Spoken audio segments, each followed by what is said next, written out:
जमलेल्या माझ्या शिवसैनिक बांधवांनो, भगिनींनो आणि मातांनो,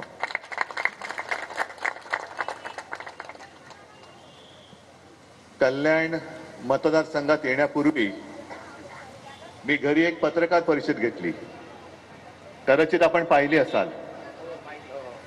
या मतदारसंघाचं काम अथवा या मतदारसंघाची जबाबदारी येणाऱ्या लोकसभेच्या निवडणुकीत फार महत्त्वाची आहे. कारण मी घरनं निघताना पत्रकारांशी जे बोललो त्यांना म्हटलं, मी गद्दार घराणेशाहीच्या मुळावर घाव घालायला चाललो आहे.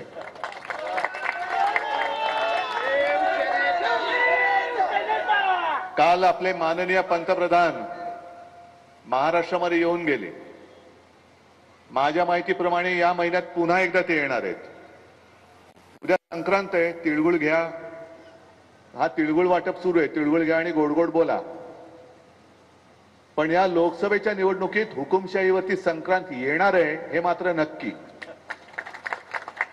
आणि या शाखेचं एक महत्व आहे.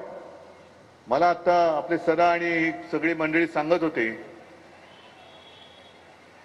सीताराम भोईरांचं गाव. सीताराम भोई जरा तब्येत बरी नाही म्हणून आज आलेले नाहीत.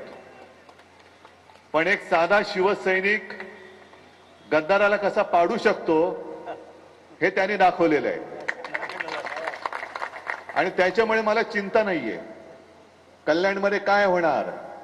पहिलं, घराणेशाहीला जर विरोध असेल तर गद्दारांच्या घराणेशाहीचं तिकीट हे मोदीच कापतील. वापरा आणि फेका हे जे काही त्यांचं धोरण आहे त्याच्यामध्ये हे गद्दार उद्या कचऱ्याच्या टोपलीत जाणार.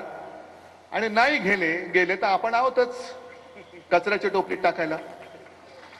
मी काही गैरसभा घ्यायला आलो नाही, पण माझी शाखा भेट आहे.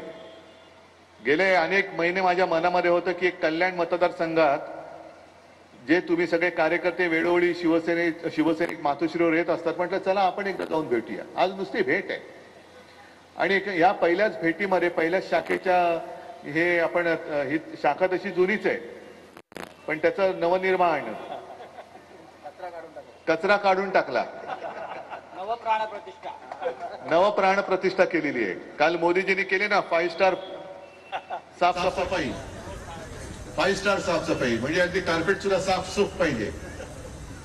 ही चांगली आहे साफसफाई जी आता महाराष्ट्र करणार आहे. त्याच्यात भाजप आणि गद्दारांना केराच्या टोपलीत टाकणार आहे.